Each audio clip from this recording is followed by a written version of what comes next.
bin Athaillah As-Sakandari menjelaskan tentang kemuliaan seorang hamba yang sesungguhnya adalah jika seorang hamba itu benar-benar merasa dirinya hamba. Allahumma a'inni 'ala dzikrik. Ya Allah, bantulah aku untuk zikir kepadamu, karena sungguh seseorang tidak bisa berzikir kecuali dibantu oleh Allah. Berdoalah karena engkau memenuhi permintaan Allah. Jangan berdoa untuk memenuhi permintaanmu. Panjangkan umur kami dan umur mereka semua dalam ketaatan serta sehat walafiat, dan berikan kepada kami semua husnul khatimah.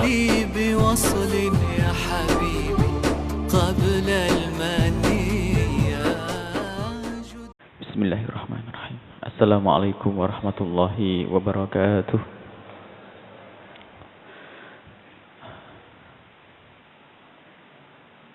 Alhamdulillah alladzi khassana bisayyidina Muhammad wa anqadhana bihi minal kufri ilal huda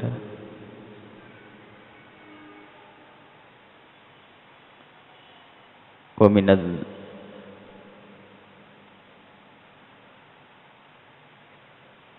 minal jahli ilal ilmi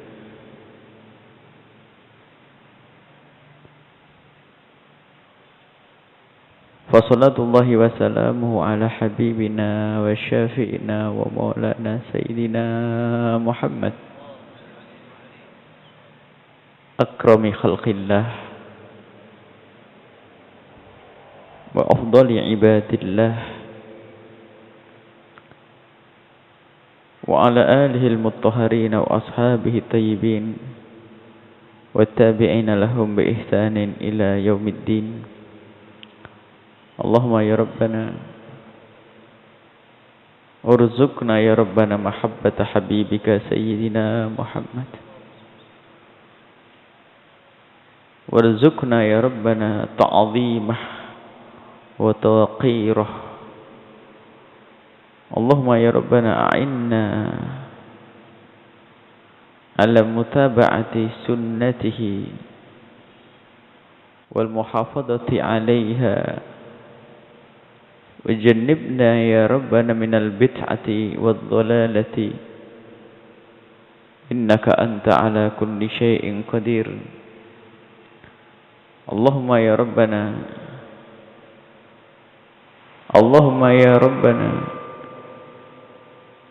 ukhsurna yawmal qiyamati ma'a zumrati habibika sayyidina Muhammad wa tahta liwa'ihi.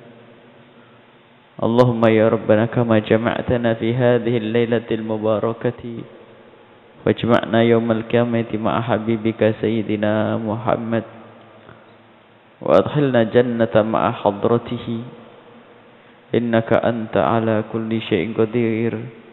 Allahumma ya Rabbana arzuqna taubata qabla al-maut wa syahadata 'inda al-maut wal jannata ba'da al-maut. Amma ba'du.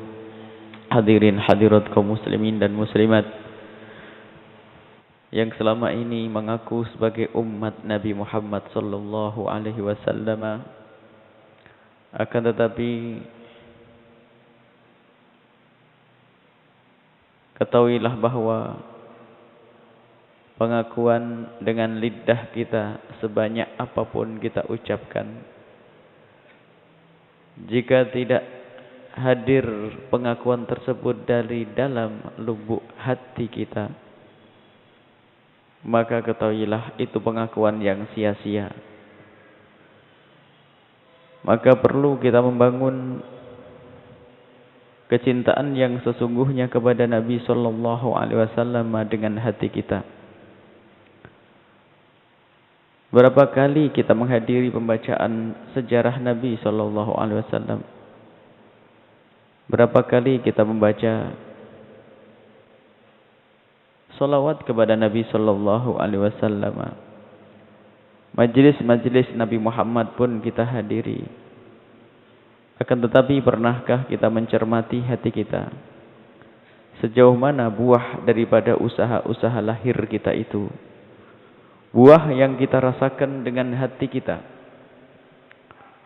Sebab yang menjadikan makna perjuangan kita itu bermakna dan berarti adalah jika itu semua dibarengi dengan kesadaran hati akan kecintaan kepada Nabi sallallahu alaihi wasallam. Orang-orang munafik pun juga duduk dengan Nabi. Mereka juga salat dengan Nabi, beribadah dengan Nabi sallallahu alaihi wasallam. Akan tetapi mereka tidak mendapatkan kebaikan sama sekali karena mereka hanya duduk dengan jasadnya. Saat ini kita di majlisnya Rasulullah. Kita di majlisnya Nabi sallallahu alaihi wasallam saat ini. Majlis ilmu dan majlis zikir adalah majlis yang dicintai oleh Nabi. Dan majlis ini adalah majlisnya Nabi sallallahu alaihi wasallam. Apalagi di majlis ini setiap saat kita bacakan hadis-hadis Nabi sallallahu alaihi wasallam. Maka sebenarnya kita ini adalah bersama Nabi. Cuman bermasalahnya adalah di saat seseorang itu tidak sadar, maka tidak ada artinya. Dia tidak akan dekat dengan Nabi sallallahu alaihi wasallam. Nah, sekarang bagaimana kita menumbuhkan kesadaran cinta kepada Nabi sallallahu alaihi wasallam? Yang insyaallah akan kita masukkan pada silsilah muqaddimah pembacaan hikamnya Ibn Athaillah As-Sakandari selama di bulan Maulid Nabi sallallahu alaihi wasallam. Hanya barangkali singkat saja muqaddimah. Yang singkat, yang harus segera kita lakukan, mendesak, yang tidak boleh ditunda-tunda lagi untuk menumbuhkan makna kecintaan kepada Nabi yang sesungguhnya. Yang pertama adalah bacalah sejarah Nabi sallallahu alaihi wasallam. Membaca sejarah Nabi sallallahu alaihi wasallam itu yang pertama. Dan sejarah Nabi nanti ada tingkatan-tingkatan. Yang pertama sejarah secara umum. Masih ingat barangkali kami selalu menghimbau untuk bisa membeli salah satu buku sejarah. Tapi ingat, tidak semua buku sejarah Nabi bisa dibeli. Sebab banyak juga orang yang mengaku cinta Nabi sallallahu alaihi wasallam, akan tapi kerjaannya adalah menghinakan umat Nabi sallallahu alaihi wasallam dengan membid'ahkan, mensyirikkan dan sebagainya. Mereka juga membuat buku sejarah Nabi sallallahu alaihi wasallam. Maka jika Anda ingin membeli buku tentang sejarah Nabi, Anda harus mendapatkan referensi atau petunjuk dari para ulama-ulama atau ustadz-ustadz. Yang perlu Anda beli dari buku sejarah yang tergolong buku sejarah baru yang menarik dan indah, enak untuk dibaca adalah bacalah buku fikih sirahnya Syekh Muhammad Sa'id Ramadan Al-Buti, yang memang aslinya buku itu ditulis dalam bahasa Arab akan tapi sudah diterjemahkan ke dalam bahasa Indonesia. Dan kelebihannya daripada kitab itu akan dimasukkan ke dalam pembahasan sejarah, pembahasan tentang fikih. Karena kebetulan juga beliau adalah seorang alim di dalam mazhab Imam Asy-Syafi'i radhiyallahu anhu. Adapun akidah beliau adalah akidah Asy'ariyah. Buku fikih sirahnya Dr. Buti. Kemudian kalau Anda ingin meningkat lagi, tidak cukup kita membaca buku sejarah, tapi kita perlu membaca namanya Syama'il. Syama'il itu adalah buku yang merangkum riwayat-riwayat tentang jasad Nabi sallallahu alaihi wasallam. Dan kita perlu tahu tentang bagaimana rambutnya Rasul, bagaimana kulitnya Nabi sallallahu alaihi wasallam, bagaimana mata beliau, bagaimana tubuh beliau dan cara duduk beliau, cara makan beliau. Dan ini juga menambahkan kecintaan, pengagungan kepada Nabi sallallahu alaihi wasallam. Dalam hal ini kita bisa kembali kepada kitab Syama'ilnya Imam At-Tirmidzi atau At-Turmudi. Imam At-Tirmidzi punya kitab namanya Syama'il Muhammadiyah. Boleh kita beli itu dan sudah ada terjemahannya juga. Atau buku karangannya Syekh Yusuf An-Nabhani, seorang sufi besar yang punya kitab sangat masyhur Jami' Karomatil Auliya. Syekh Yusuf Nabhani juga mengumpulkan tentang Syama'il. Tentang buku itu bercerita tentang sifat fisik Nabi sallallahu alaihi wasallam. Maka dua ini. Jadi Tidak cukup kita membaca sejarah. Kalau sejarah Nabi secara umum, mulai dari sejarah besar, sejarah Ibnu Hisham, sampai sejarah yang kami sebutkan tadi, dan sampai kita meningkatkan lagi membaca namanya Syama'il tadi. Syama'il tentang sifat fisik Nabi sallallahu alaihi wasallam, sehingga dan itu sangat membantu kita untuk menghadirkan Nabi dalam kehidupan kita di sehari-harian. Karena kita akan membayangkan secara otomatis. Biarpun demikian, tapi tetap kita tidak boleh melukis, menggambar Nabi sallallahu alaihi wasallam. Ini ada, jangan sampai nanti setelah membaca itu, berarti bisa dong karena sudah digambarkan dengan seperti ini, disifati seperti itu, lalu bolehkah kita menggambar Nabi sallallahu alaihi wasallam? Jawabnya adalah tidak boleh. Karena itu semua adalah dusta. Karena apa? Nabi Muhammad sempurna kebaikannya. Mata Nabi Muhammad sangat sempurna, hidung sempurna, kulit sempurna. Tidak ada dari tangan manusia yang bisa melukis seperti mata Nabi Muhammad yang sesungguhnya. Pasti itu dusta atas Nabi sallallahu alaihi wasallam. Man kadzaba alayya muta'ammidan falyatabawwa maq'adahu minan nar. Yang duduk yang sengaja berdusta atas nama Nabi sallallahu alaihi wasallam, maka tempatnya adalah di neraka. Dan ini disepakati para ulama, tidak diperkenankan menggambar Nabi sallallahu alaihi wasallam. Ada sekelompok kaum muslimin mencoba menggambar Rasulullah sallallahu alaihi wasallam, dan itu adalah dusta. Ada, dan itu adalah dosa besar. Kemudian kalau orang di luar Islam, karena memang mereka tidak cinta Nabi Muhammad sallallahu alaihi wasallam, kalau mereka tahu Nabi Muhammad, mereka tidak akan melakukan itu semuanya. Ada dulu pernah dibuat karikatur Nabi sallallahu alaihi wasallam. Karena mereka melihat Nabi adalah cara dengan kacamata mereka sendiri. Karena kacamata mereka itu kacamata yang kotor. Jadi kalau kacamatanya kotor, ya yang terlihat Nabi kotor. Sampai baru-baru ini ada film yang menggambarkan Nabi Muhammad SAW seperti orang yang betul-betul dungu, menjadi budak seks, budak wanita dan sebagainya. Dan itu semua karena apa? Mereka membaca Nabi Muhammad, melihat Nabi Muhammad dengan kaca mereka. Sehingga sampai digambarkan kalau Nabi Muhammad itu melihat perempuan langsung matanya melotot. Itu kan karakter pembuat filmnya itu. Bukan karakter Nabi sallallahu alaihi wasallam. Memang begitu kebiasaan mereka di negeri barat sana itu.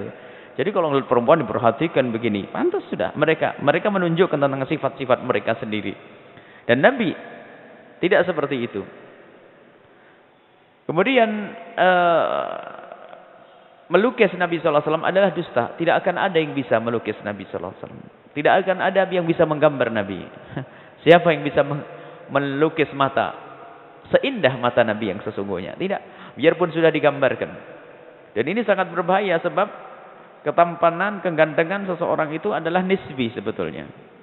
Jangan dikatakan bahwasanya di kalangan saudara-saudara kita yang di Ethiopia, di Somal, atau mohon maaf di Irian Jaya, kemudian saudara-saudara kita yang ada di Belanda sana yang dari kaum muslimin, mereka kan punya kulit berbeda antara orang kulit hitam dan kulit putih. Akan tapi mereka juga punya nilai tampan dan cantik, bagi mereka itu ada sendiri. Sekarang ini terbukti benar bahwasanya salah satu agama yang memvisualisasikan gambar Tuhannya, Nabi Isa alaihissalam digambar sesuai dengan keyakinan mereka, itu dianggap Tuhan. Di barat gambar Yesus adalah matanya biru. Di India beda. Ternyata gambar Yesus yang ada di Afrika sana ada sedikit kehitam-hitaman, lihat. Itu karena sesuai dengan siapa yang menggambar. Dan itu betul, memang seperti itu. Jadi Nabi Muhammad tidak bisa digambar, Nabi Isa jangan digambar. Jadi Nabi Muhammad SAW adalah afdal khalqillah, tidak bisa digambar. Akan tetapi membaca syama'il, cerita tentang fisik Nabi SAW itu akan bisa menjadikan kita semakin dekat untuk menghadirkan Nabi di dalam hati kita. Bagaimana rambut Nabi Muhammad yang tidak lurus dan tidak keriting? Aduh, kayak apa itu? Jadi orang yang keriting pun tidak pernah merasa ragu karena Nabi Muhammad tidak lurus. Yang rambutnya lurus pun tidak merasa ragu karena Nabi Muhammad juga tidak keriting yang geruk gitu. Jadi, itu. Jadi Nabi Muhammad rambutnya indah. Kalau bahasa kita tuh ngandan-ngandan atau bagaimana ya? Kemudian kulit Nabi Muhammad tidak terlalu putih dan tidak terlalu coklat kuning. asmar itu kuning ya. Jadi insya Allah nanti akan kita hadirkan seperti itu. Kemudian mata Nabi Muhammad, bibir Nabi Muhammad, hidung Nabi Muhammad, tinggi Nabi Muhammad sallallahu alaihi wasallam. Yang unik Nabi Muhammad itu kalau duduk sama orang tidak pernah beliau di bawahnya. Biarpun dengan orang yang lebih tinggi tentu kalau dilihat bahasanya pundak Nabi Muhammad selalu di atasnya pundak orang yang lebih tinggi sekalipun dari Nabi sallallahu alaihi wasallam. Dan masih banyak sifat-sifat Nabi dan itu adanya di kitab Syama'il. Maka dengan begitu akan mudah seseorang menghadirkan Nabi sallallahu alaihi wasallam. Termasuk salah satu minas sholihin ditanya bagaimana aku bisa melihat Nabi di dalam mimpiku. Tentu ada aturan dan syaratnya dong. Kalau hanya berkeinginan saja nggak bisa. Harus bisa membaca sejarah Nabi, membaca syama'il Nabi Muhammad. Sehingga nanti akan semakin tampak dalam mimpinya, semakin sempurna. Lah kalau tidak pernah membayangkan tentang Nabi, tidak pernah menggambarkan Nabi di dalam benaknya, karena memang tidak pernah membaca kisah atau cerita fisik Nabi, maka bisa saja ia bermimpi ketemu Nabi dengan bentuk yang tidak sempurna. Tapi ini membantu untuk bisa bertemu Nabi di dalam mimpi. Para salafun saleh, para sholihin berkata adalah di antara yang membaca Syama'il Muhammadiyah. Syama'il, cerita fisik Nabi di samping sejarah baru cerita fisik, itu mudah seseorang untuk bisa melihat Nabi sallallahu alaihi wasallam. Kemudian ini yang pertama, membaca sejarah Nabi yang masuk di dalamnya adalah Syama'il. Nanti ada termasuk di dalamnya adalah Khosa'is. Khosa'is itu adalah cerita tentang kekhususan Nabi sallallahu alaihi wasallam yang tidak didapat oleh Nabi lain. Baik, yang kedua adalah banyak membaca salawat kepada Nabi sallallahu alaihi wasallam. Berapa hari Anda membaca salawat kepada Rasulullah? Budayakan di rumah kita untuk senantiasa sering-sering membaca salawat kepada Nabi. Mumpung di bulan Maulid ini barangkali, ya pun sudah terlambat beberapa hari. Tidak ada salahnya, bahkan sesuatu yang sangat baik jika kita mewajibkan kepada anak-anak kita untuk membaca salawat. Setiap hari misalnya berapa? Jadi sudah ditagih sebelum tidur, ditanya berapa kali, sudah selesai belum nak pembacaanmu kepada salawat kepada Nabi sallallahu alaihi wasallam? Apakah 500 dalam sehari? 500 dalam sehari sangat sedikit. 1000. Anggap saja 1000. 1000 itu sangat tidak terlalu lama. Kita dan nanti akan diberkahi waktu itu oleh Allah Subhanahu wa taala. Sisihkan waktumu untuk membaca salawat khususnya di bulan Rabiul Awal ini. Memang tidak ada anjuran membaca salawat di bulan Rabiul Awal, tidak. Membaca salawat itu kapan saja dan di mana saja. Hanya karena ini adalah bulan Maulid Nabi sallallahu alaihi wasallam, maka perlu kita menambah semangat kita untuk membaca salawat kepada Rasul sallallahu alaihi wasallam, dan nanti pada akhirnya diberkahi oleh Allah. Karena ada satu orang yang bisa membaca salawat kepada Nabi dalam sehari itu 50.000 kali. Beliau adalah Rabi'ah Adawiyah. Bagaimana bisa 50.000 kali dalam sehari? Jangan bertanya tentang waktu. Waktu dipanjangkan oleh Allah untuknya. Itu namanya karamah. Jadi bisa saja waktu itu berkah bagi seseorang, bisa melakukan banyak macam-macam hal yang baik, tapi ternyata waktu masih saja ada. Tapi ada orang Masya Allah, nulis buku enggak, ibadah enggak, sholawatan enggak. Besok sudah masuk hari yang kedua, hari yang ketiga, hari keempat, belum kelar-kelar. Siapanya gitu? Imam Nawawi rahimahullahu ta'ala umurnya cuma berapa puluh tahun.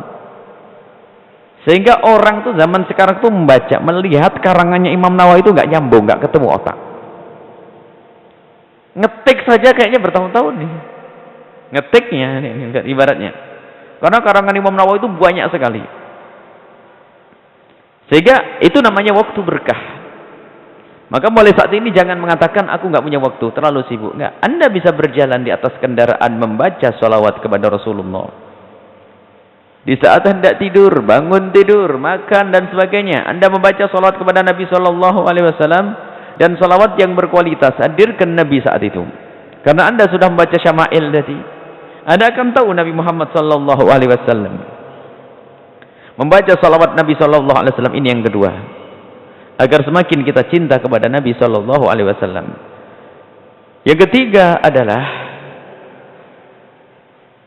membiasakan lidah dan pikiran kita untuk kita ikat dengan Nabi. Maksudnya apa? Yang membiasakan perbincangan kita itu adalah dikit-dikit adalah Nabi sallallahu alaihi wasallam. Jadi sedikit-dikit Rasulullah, dikit-dikit Nabi sallallahu alaihi wasallam. Ta'alluq dengan hadrat Nabi sallallahu alaihi wasallam ini. Jadi membiasakan dikit-dikit Nabi. Seperti itu loh ya, kalau ada seorang anak muda yang lagi gandrung dengan pemain bola itu dikit-dikit disebut dia. Yaitu membiasakan untuk kita budayakan di rumah kita. Mungkin kita bukan saja dalam urusan ilmu, urusan kebiasaan pun kita kalau perlu pengen tahu bagaimana Nabi Muhammad kalau duduk, bagaimana Nabi Muhammad kalau makan, bagaimana Nabi Muhammad kalau tidur. Terus biasakan perbincangan kita tentang Rasulullah sallallahu alaihi wasallam. Jadi itu menumbuhkan makna kecintaan. Yang tidak pantas kalau seorang ahli hadir pengajian yang dibicarakan tentang selebritis, tentang artis yang selingkuh, artis yang cerai kemarin, artis yang adakan resepsi pernikahan dengan begini-begini, artis yang macam-macam artis. Galaka, bagaimana ibu-ibu yang cantik pakai kerudung ngafal artis? Ya ini, ada enggak yang seperti itu di sini? Tidak seperti itu. Nabi sallallahu alaihi wasallam membiasakan menyebut Nabi, ta'alluq bi hadratihi, terikat dengan Nabi sallallahu alaihi wasallam. Ini yang ketiga. Maka itu menumbuhkan. Adapun perayaan Maulid Nabi dan sebagainya itu salah satu masuk dari bagian tadi, yang pertama dan yang kedua juga. Karena itu mengikat Nabi, menyebutkan Nabi, dikit-dikit Nabi. Yang kedua sejarah Nabi dihadirkan. Akan tapi kesempurnaannya ini tadi, dan ini adalah perjuangan yang tidak ada hentinya. Artinya bukan saja di bulan Maulid Anda membaca sejarah Nabi, tidak. Di luar bulan Maulid harus Anda sisihkan membaca sejarah Nabi sallallahu alaihi wasallam dan syama'il tadi. Memang kita merencanakan kita membaca syama'il, tidak tahu di majelis yang mana. Syama'il secara sempurna tentang fisik Nabi sallallahu alaihi wasallam. Kemudian ini mengikat membaca salawat, dan mengikat yang ketiga adalah membiasakan dalam perbincangan perilaku kita hubungkan dengan Nabi sallallahu alaihi wasallam. Allah. Paksain itu semuanya. Dengan bermacam-macam cara. Barangkali yang belum terbiasa di pojok kamar saja ingat Nabi sallallahu alaihi wasallam.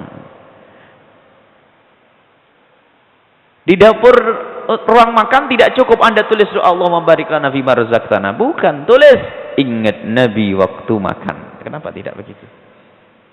Sebab alangkah banyaknya orang berdoa bukan Nabi yang diingat, tapi tulisannya yang diingat. Ada atau tidak? Kita ingin tahu orang yang katanya menjalankan sunnah Nabi sallallahu alaihi wasallam, benarkah dia hadirkan Nabi di dalam hatinya, atau dia menghadirkan tulisan dan omongan guru di dalam hatinya? Allahumma barik lana. Yang diingat adalah tulisan Allahumma barik lana. Mana Nabi sallallahu alaihi wasallam? Katanya ngikuti Nabi sallallahu alaihi wasallam. Padahal di dalam salat pun kita diperintahkan oleh Nabi sallu kama ra'aitumuni usolli. Kalau kau salat lihat aku. Bukan sekedar kita menghafal lafaz salat, bukan, tapi lihat Nabi sallallahu alaihi wasallam. Anda ingin masuk WC, lihat. Semua tahu kalau masuk WC dengan kaki kiri. Tapi kita pengen tahu siapa yang di saat masuk WC itu sadar begini loh Nabi Muhammad sallallahu alaihi wasallam kalau masuk WC. Itu namanya ta'alluq bi hadrati, mengikat hati dengan Nabi. Pokoknya berusaha. Allah. Luar biasa, dikit-dikit Nabi sallallahu alaihi wasallam. Mau makan ingat Nabi, mau tidur ingat Nabi. Kalaupun tidak ingat karena kita belum cinta, yuk kita ingatkan biar cinta. Sebab kaidah cinta akan selalu ingat. Lihat orang yang gandrung tuh, mau tidur ingat dia, mau makan ingat dia. Itu gandrung dengan manusia. Bagaimana dengan Rasulullah tidak bisa begitu? Diikat hati kita dengan Nabi sallallahu alaihi wasallam. Biasakan. Ya, yang ketiga itu. Yang ketiga membiasakan. Jadi hubungkan dengan Nabi sallallahu alaihi wasallam. Bahkan barangkali kita ingin menghubungkan Nabi nggak nyambung misalnya. Sampai hari ini pun tidak tahu. Gimana ya Nabi caranya buka pintu mobil? Waduh, ini pertanyaan dasar. Mungkin anak kecil Anda yang Anda didik kenal Nabi, Anda bisa disibukkan dengan pertanyaan gitu. Abah, gimana Nabi Muhammad kalau buka mobil? Saya pengen buka mobil kayak Nabi sallallahu alaihi wasallam. Tidak ada mobil nak zaman itu, kan gitu. Tapi jangan dijawab tidak ada mobil, dijawab dengan cara lain. Nabi Muhammad akan selalu mengambil dengan tangan kanannya. Kalau buka pakai tangan kananmu, nah bisa begitu. Aja diingatkan Nabi sallallahu alaihi wasallam. Biarpun tidak ada mobil pada zaman Nabi. Jadi anak kita itu kita ajari begitu. Sehingga kesukaan anak kita pun begitu. Nabi ta'alluq bi hadratihi, ngikat dengan Nabi sallallahu alaihi wasallam. Yang keempat adalah biasakan untuk berkhidmah untuk umat Nabi sallallahu alaihi wasallam. Khidmah untuk umat Nabi sallallahu alaihi wasallam. Mudahkan umat Nabi untuk menggapai kemuliaan. Maka ini Anda menjadi juru dakwah, majelis taklim. Biarpun Anda bukan ustadz, mungkin dengan uang Anda, dengan rezeki Anda. Anda orang kaya mungkin, bukan ustadz. Tidak ada alasan untuk tidak bisa dekat dengan Nabi. Harus dekat dengan Nabi dengan hartamu. Allah memberikan sesuatu kepadamu, jadikan apa yang Allah berikan kepadamu sebagai sarana untuk dekat kepada Rasulullah sallallahu alaihi wasallam. Ini khidmah untuk umat Nabi sallallahu alaihi wasallam. Kalau Anda belum mengambil bagian ini, susah untuk bisa menjadi pecinta Nabi yang sesungguhnya. Bagaimana orang yang baca salawat tapi khidmahnya kepada umat Nabi tidak pernah ada. Tidak ternyuh di saat tetangganya mabuk-mabukan. Tidak ternyuh di saat salah satu sanak dan keluarganya tidak sholat. Tidak ternyuh di saat ada orang melakukan kesesatan. Tidak ternyuh di saat ada orang melakukan perzinaan. Malah kadang menggunjing, tertawa dan sebagainya. Tidak bisa. Kezaliman yang kita lakukan tidak akan dilihat oleh Nabi sallallahu alaihi wasallam. Wa mal lidzalimin min hamimin wala syafi'. Orang yang berbuat zalim kepada sesama manusia, yang tidak berkhidmah kepada umat Nabi Muhammad, artinya zalim. Orang zalim tidak akan punya kawan nanti. Tidak ada yang bisa memberikan syafaat, termasuk Nabi pun tidak memberi syafaat kepadanya. Berkhidmatlah, khidmah kepada umat Nabi sallallahu alaihi wasallam. Ini adalah 4 hal yang perlu kita hadirkan. Insyaallah ini mukaddimah. Pada pertemuan-pertemuan yang akan datang kita akan gabungkan 4 ini. Mulai dari membaca sejarah Nabi, yuk kita bersalawat kepada Rasulullah. Kemudian membiasakan diri untuk menghubungkan kita dengan Nabi atau menghadirkan Nabi dalam perilaku kita, ta'alluq dengan Nabi. Yang ketiga adalah bagaimana kita berusaha untuk berkhidmah untuk umat Nabi sallallahu alaihi wasallam. Maka dengan begitu akan muncul makna kecintaan yang sesungguhnya, dan begitu mudahnya nanti kita akan ketemu dengan Nabi sallallahu alaihi wasallam. Itu 4 hal yang perlu kita hadirkan di dalam kita meraih kedekatan kepada Nabi sallallahu alaihi wasallam. Baik, kita langsung saja, tetap seperti semula. Kita akan membaca satu hadis Nabi sallallahu alaihi wasallam, atau mungkin karena waktu Ibnu Abi Jamrahnya kita tunda. Kita akan baca hikmah karena tadi kita sudah berbicara tentang Nabi. Mukhtasar Ibn Abi Jamrahnya kita tunda kalau begitu. Tidak kita baca pada saat ini. Kita langsung insyaallah minggu yang akan datang, akad malam Selasa yang akan datang, kita akan lanjutkan berbicara tentang bagaimana kita menggapai kecintaan kepada Nabi sallallahu alaihi wasallam. Baik, kita langsung kepada hikmahnya Ibn Athaillah As-Sakandari.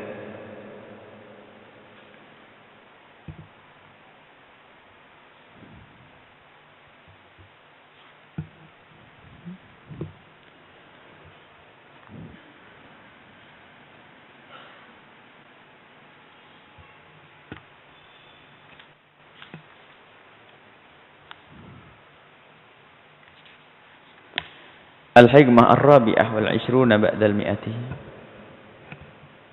Qala al-musannif rahimahullah, kita masuki hikmah yang ke-124. Qala al-musannif rahimahullah ta'ala, nafa'ana Allahu bihi wa bi ulumihi wa bi ulumikum fid dharain amin, ila anqal 25 ya. 25. Al-hikmatul khamisatu wal 'ishruna ba'dal mi'ati, hikmah yang ke-125. Masya'nu wujudut tolab, inna masya'nu an turzaqa husnal adab.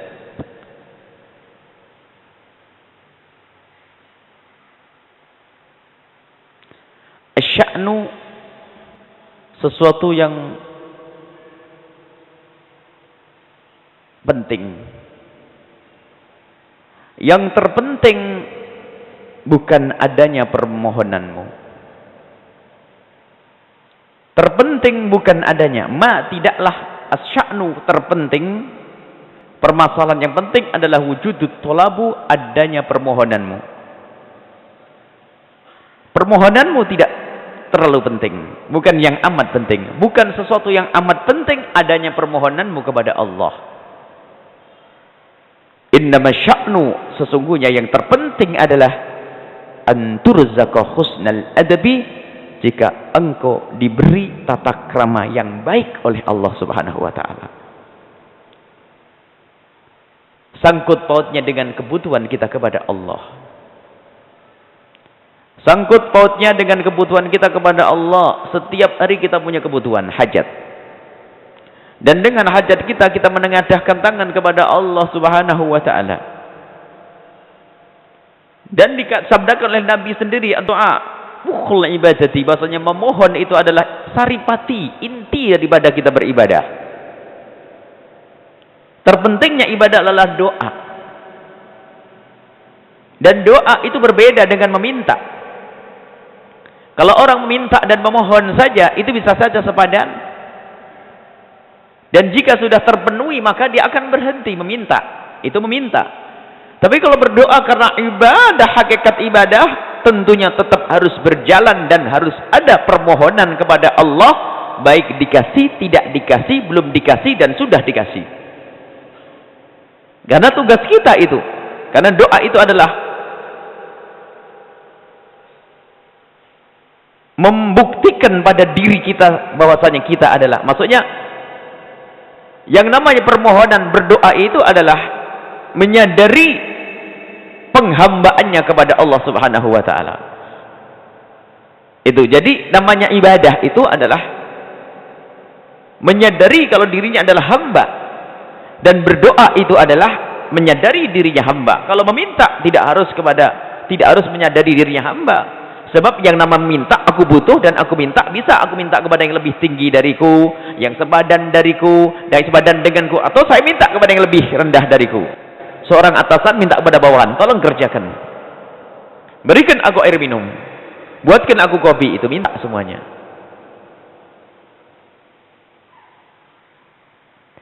Dan yang kita minta, kalau kita minta bukan berdoa, itu umumnya akan berakhir permintaan itu kalau sudah dikasih. Sementara kepada Allah tidak seperti itu. Makanya Imam Ibn Atha As-Sakandari ingin menjelaskan bahasanya, bukan permintaanmu itu. Kalau engkau tolak minta kepada Allah, awas, hati-hati, saya sudah dikasih nanti lupa. Wah, masya Allah, rajin ibadah, pengen nikah. Sudah ada habis nikah nggak kelihatan lagi, permohonan sudah nggak ada lagi.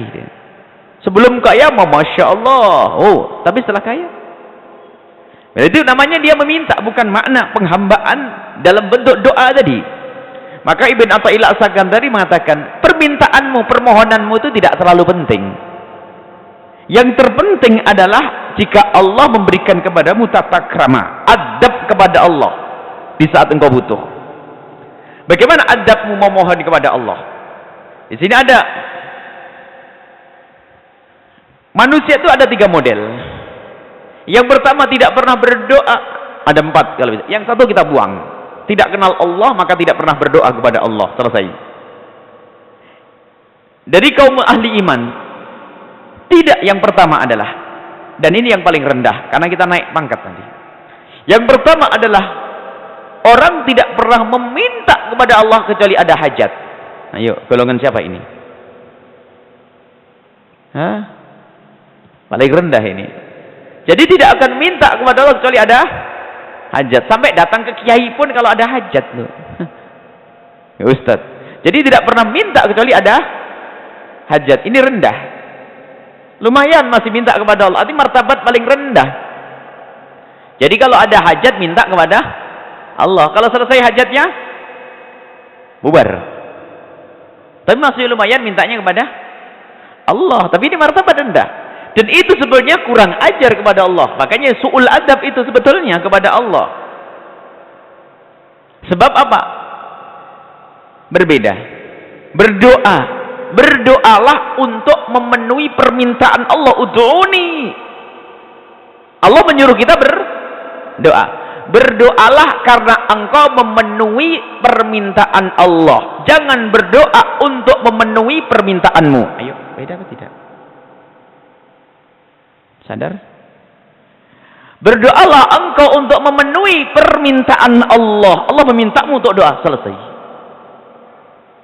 Dan jangan berdoa untuk memenuhi permintaanmu lah. Ini yang diinginkan Ibn Athaillah Sakandari. Kalau kita berdoa kebanyakan memenuhi permintaan kita. Aku ingin. Lah itu martabat rendah. Makanya Ibn Athaillah ingin meningkatkan terus kita. Jadi kalau kita berdoa itu karena perintah Allah. Aku disuruh untuk berdoa. Memohon kepada Allah. Jadi bukan karena aku dituntut oleh kebutuhanku. Bukan. Karena aku memang harus berdoa. Ini kewajibanku sebagai seorang hamba. Berdoalah karena engkau memenuhi permintaan Allah. Jangan berdoa engkau memenuhi permintaan hawa nafsumu atau keinginanmu. Ini sangat beda. Yang berdoa karena memenuhi perintah Allah hakikat ibadah. Yang berdoa untuk memenuhi keinginannya sendiri diragukan. Diragukan, makanya martabatnya rendah. Maka martabat rendah ini baru akan sempurna, yuk naik ke atas itu. Jangan sampai ini martabat yang paling bawah ini berbahaya sekali. Orang yang hanya berdoa di saat dia butuh. Untuk kebutuhannya itulah dia berdoa. Jadi berdoa itu bukan karena dia memenuhi panggilan Allah, bukan. Karena panggilan keinginannya itu, panggilan hajatnya itulah. Baik, ini berbahaya sekali.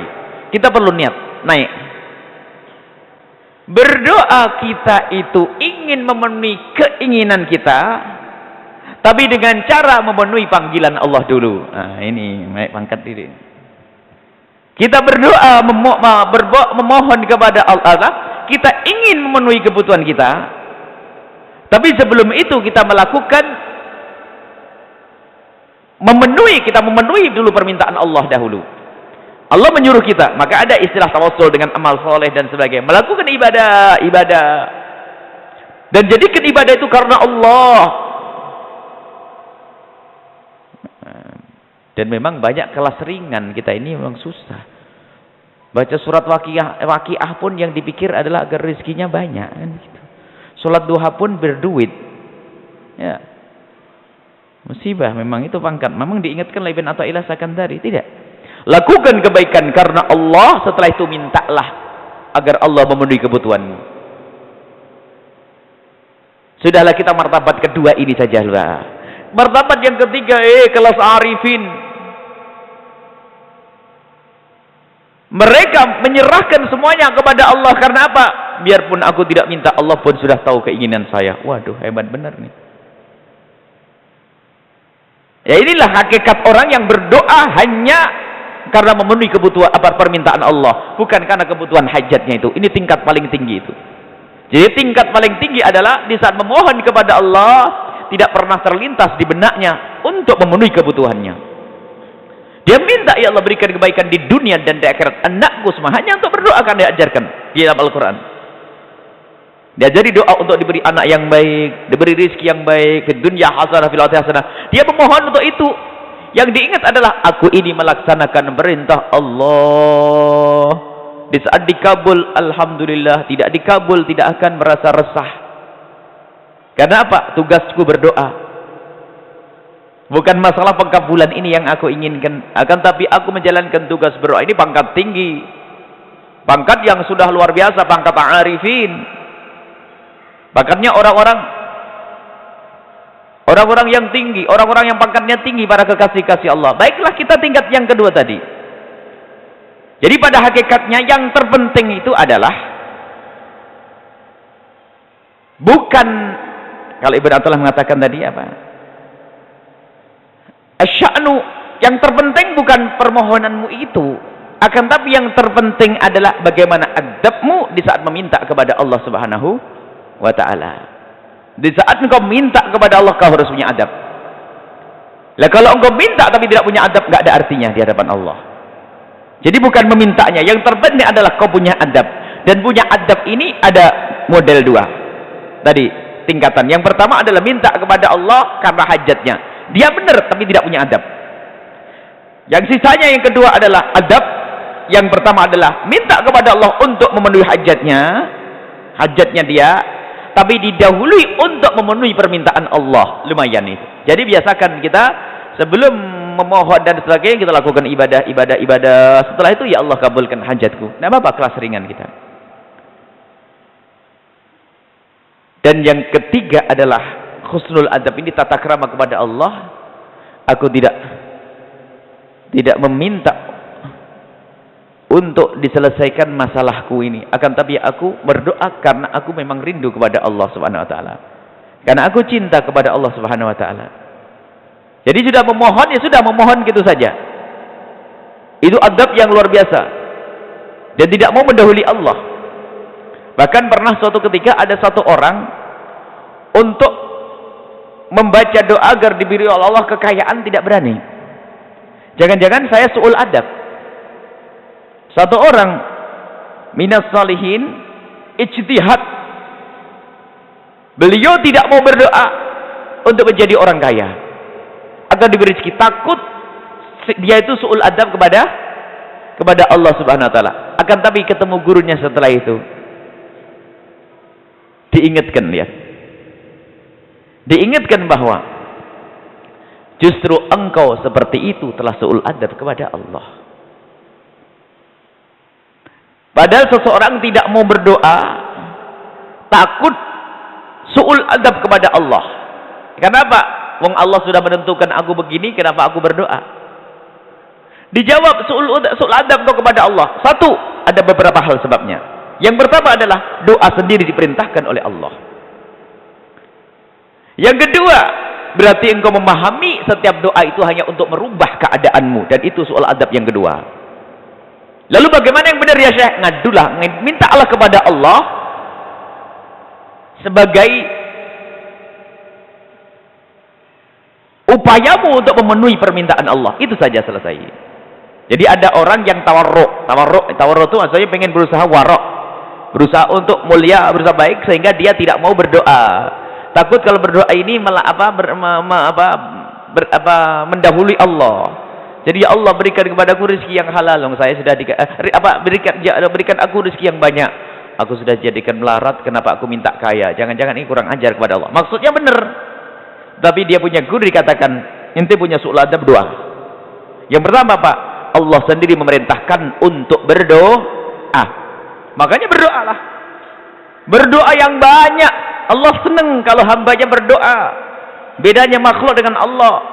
Allah itu kalau melihat hambanya tidak berdoa marah. Tapi kalau kita itu dimintai orang terus sumpah, kan gitu. Satu. Yang kedua, su'ul adabmu adalah, su'ul adabmu itu apa? Engkau fahami bahasanya setiap permohonan itu untuk menyelesaikan urusanmu. Itu nggak benar. Yang benar adalah engkau memohon kepada Allah karena ini perintah Allah untuk engkau berdoa. Ini insya Allah. Jadi kita pulang nanti ke rumah masing-masing adalah jangan membiasakan menghubungkan, memang namanya fadhail a'mal itu untuk memacu untuk kelas-kelas ringan ya, kelas rendah. Kita ini kelas rendah. Tapi yuk kita ningkatlah. Baca surat Waqiah karena salat duha karena betul Imam Ibn Athaillah Sakandari sangat cermat. Dikhawatirkan ngomong nanti, aku sudah sholat duha 10 tahun masih melarat. Coba ada orang, aku sudah baca Waqiah setiap hari masih nggak punya duit. Ya kan bisa gitu. Karena apa? Memang doanya adalah untuk itu. Makanya Ibn Athaillah tuh sudah dikasih rambu-rambu ini. Jangan kau berdoa hanya untuk itu. Tingkatkan kau berdoa karena engkau untuk menjalankan untuk menjalankan perintah Allah Subhanahu wa taala. Dan selebihnya tentang doa juga sudah pernah kita bahas, bahwasanya di saat engkau memohon kepada Allah, yakinlah Allah telah mengkabulmu. Keyakinan wa antum muqinuna bil ijabati. Engkau yakin Allah mengkabul doamu. Jika engkau memohon kepada Allah dengan serius, sungguh dengan syarat-syaratnya yang nanti insyaallah hikmah selanjutnya akan menjelaskan tentang itu, maka ketahuilah, yakinlah Allah sudah mengkabulmu. Biarpun engkau tidak melihatnya. Kenapa? Pengkabulan Allah kita sudah pernah dikasih tahu oleh Ibn Atha'illah As-Sakandari, Allah akan mengkabul permintaanmu pada waktu yang Allah tentukan, bukan waktu yang engkau tentukan. Dengan sesuatu yang Allah inginkan, bukan sesuatu yang engkau inginkan. Karena Allah lebih tahu. Engkau minta sekarang ya Allah, belum tentu benar deh. Kalau kasih mobil sekarang bisa nggak karu-karuan nih. Ntar dulu lah, bulan depan atau tahun depan. Pengen nikah sekarang ya Allah, wah ini berantakan kalau kamu nikah sekarang nih, belum siap nih. Allah lebih tahu. Jadi Allah mengkabulkan keinginanmu sesuai waktu yang Allah tentukan, bukan waktu yang engkau tentukan. Dan itu adab. Dan intinya Ibn Atha'illah As-Sakandari ingin mengajari kita agar kita tidak mengatakan bahasanya Allah tidak mengkabul doaku. Kenapa? Tanda doa yang tidak dikabul adalah buru-buru ngomong begitu tadi.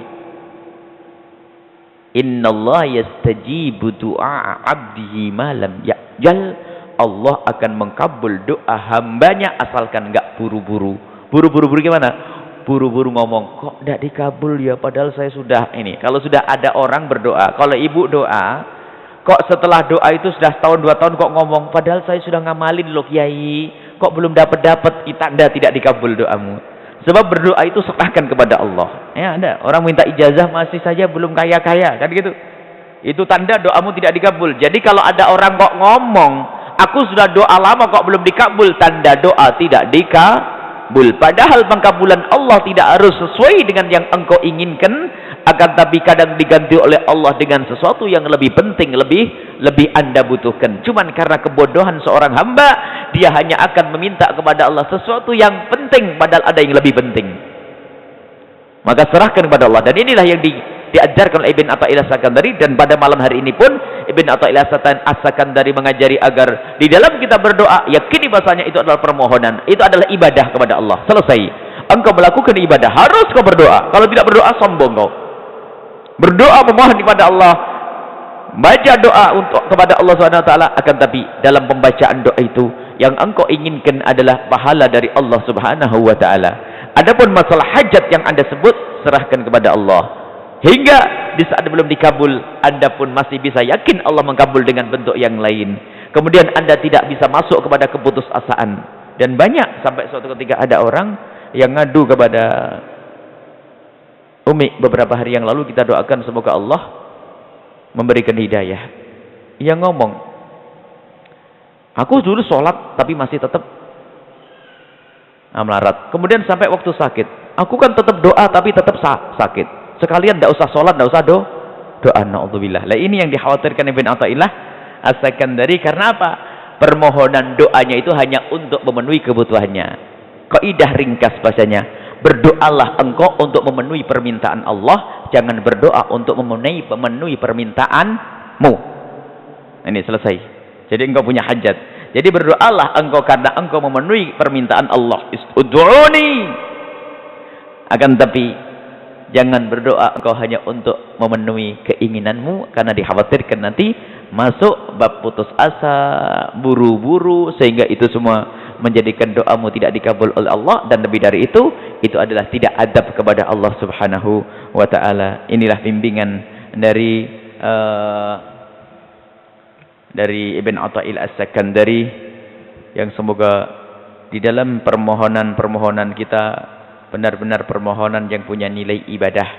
Lah kalau sudah benar permohonan kita itu, maka ketahuilah, asalkan benar cara kita memohon tadi, maka sudah pasti akan dikabul oleh Allah. Sebab Allah sudah berjanji, ud'uni astajib lakum. Kalau kau berdoa kepadaku dengan benar, memenuhi adab dan tata kramanya yang benar, Allah pasti akan kabul. Astajib lakum, aku akan kabulkan untukmu.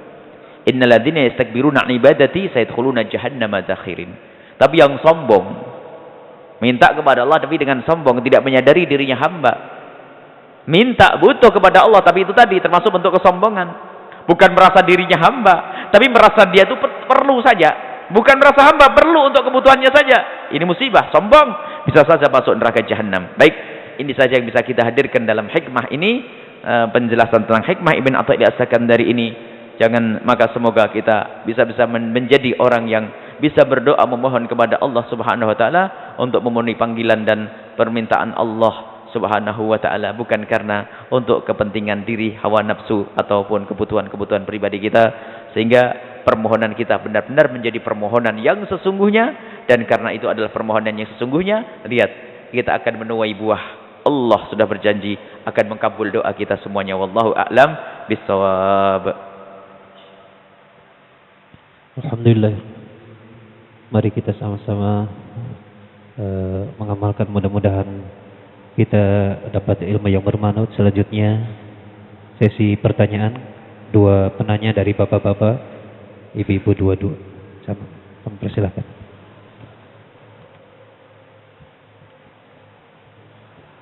Bismillahirrahmanirrahim. Assalamualaikum warahmatullahi wabarakatuh. Salam. Buya, kami meminta penjelasan saja. Pada saat kemarin Maulid Nabi di pondok, kami melihat ada sebuah buku kecil berjudul Kesesatan Nazim Haqqani. Kesesatan Nazim Haqqani. Kesesatan Siapa? Maulana Syekh Nazim Haqqani. Di mana ya, buku itu? Ada di dalam aula Buya, waktu Buya. Nah, sebagai murid, saya murid beliau, sudah berbaiat, ingin meminta penjelasan Buya. Mungkin nggak tahu itu buku dijual di pondok atau bagaimana. Karena kalau misalnya beliau sesat, Habib Ali Al-Jufri, murid Habib Umar, mungkin tidak berbaiat kepadanya. Atau Habib Lutfi bin Yahya Pekalongan juga tidak berbaiat kepada Maulana Syekh Nazim Al-Haqqani. Mungkin Baik. itu dari kami, mohon penjelasan dari Buya. Assalamualaikum warahmatullahi wabarakatuh. Assalamualaikum warahmatullahi wabarakatuh. Assalamualaikum. Yang ingin saya tanyakan kepada Buya, ini hubungan tadi di bahasa soal doa, yaitu berdoa dengan amalan soleh. Tentang? Berdoa dengan amalan soleh. Dengan amalan sholat. Ya, dasar hukumnya Ahlus Sunnah wal Jamaah itu kan ada kisah yang 3 orang yang terjebak di dalam gua, lalu masing-masing berdoa dengan amalan solehnya sehingga pintu gua itu terbuka. Itu yang pertama. Jadi dibolehkan berdoa dengan amalan soleh. Cuman ada juga ulama yang berpendapat kalau beramal soleh ya diikhlaskan aja, lillahi ta'ala aja, jangan untuk ini untuk itu urusan dunia. Itu satu ya. Dalam riwayat lain juga saya pernah membaca di satu kitab, nanti di yaumil akhir, di yaumil hisab, ada beberapa orang yang membawa amalan solehnya, amalan zakat, amalan sholat, amalan sedekah, tetapi semuanya ditolak oleh Allah karena mereka protes. Kenapa amalan soleh saya tidak diberi pahala? Lalu dijawab oleh Allah, bukankah kau dulu amalan solehmu untuk ini untuk itu, sehingga dilemparkan amalan solehnya. Sehingga yang saya pertanyakan begini Buya, tadi di depan saya sebutkan bahwa amalan soleh boleh berdoa dengan amalan soleh. Nah, yang saya pertanyakan, kalau kita sudah minta amalan soleh itu di dunia ini, apakah nanti amal yang kita lakukan, yang kita mintakan hasilnya di dunia ini, natijahnya di dunia, besok di yaumil akhir dihitung lagi apa enggak? Saya khawatir jangan-jangan nanti kita banyak membawa amalan soleh, tahu-tahu habis. Ini mungkin mohon penjelasan Buya supaya lebih mantap lagi dalam beramal soleh itu. Sekian, assalamualaikum warahmatullahi wabarakatuh. Syukur hasiran, ibu-ibu kami persilahkan acukan tangan, ya mangga.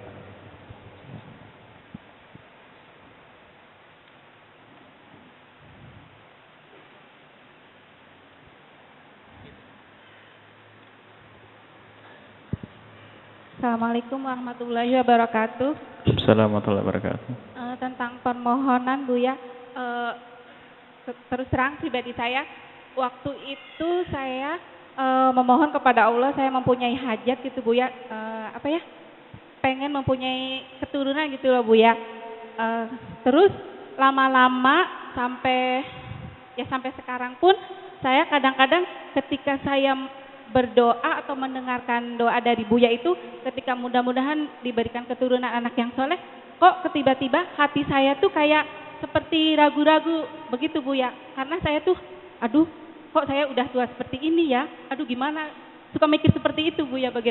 Jadi bagaimana caranya biar kita tuh hati kita tuh tidak ragu-ragu, karena kadang-kadang di sekeliling kita seperti keluarga kita sendiri juga kadang kamu sudah tua seperti itu. Ibu belum dapat anak sampai sekarang?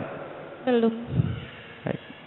Ya terus kamu mau serius enggak, suka dibilangin kayak begitu. Maksud saya tuh serius bagaimana, saya tuh ya kita sudah berusaha gitu Bu ya, jadinya kan hati kitanya suka aduh ini saya tuh hati saya tuh bener enggak sih seperti ini tuh, ada keraguan-raguan itu Bu ya. Terima kasih. Assalamualaikum warahmatullahi wabarakatuh. Waalaikumsalam warahmatullahi wabarakatuh. Satu lagi Ibu, ajukan tangan.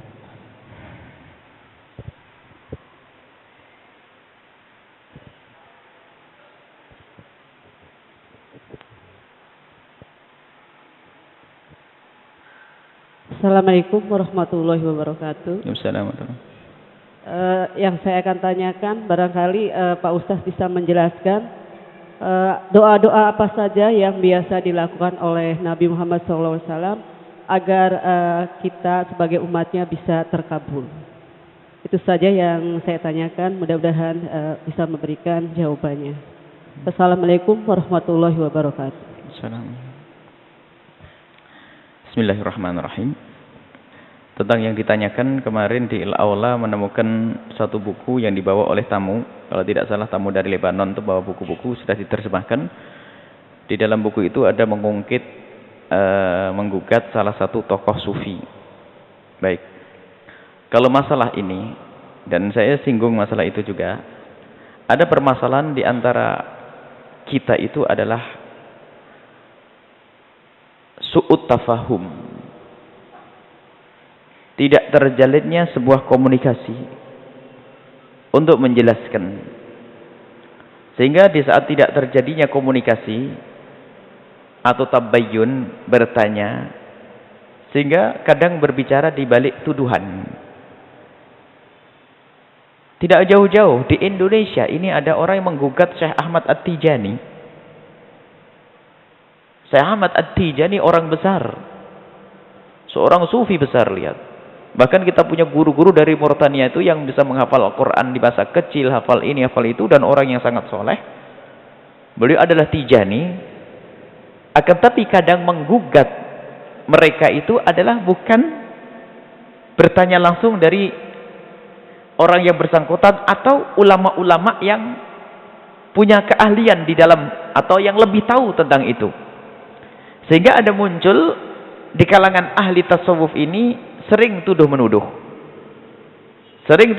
karena tidak terjadi sebuah komunikasi yang baik. Termasuk yang ditanyakan, karena ada salah satu ahli pakar dalam akidah ahli sunnati wal jamaati yang bernama Syekh Abdullah Al-Harari. Dia adalah pakar di dalam akidah ahli sunnah wal jamaah Asy'ariyah, dan beliau sangat teliti untuk menjelaskan tentang akidah ahli sunnati wal jamaati. Akan tetapi yang sempurna hanya Nabi Sallallahu Alaihi Wasallam. Ada di dalam memandang orang yang sepaham dengan kita, karena Dr. Muhammad Said Ramadan Al-Buti pun juga tidak lepas daripada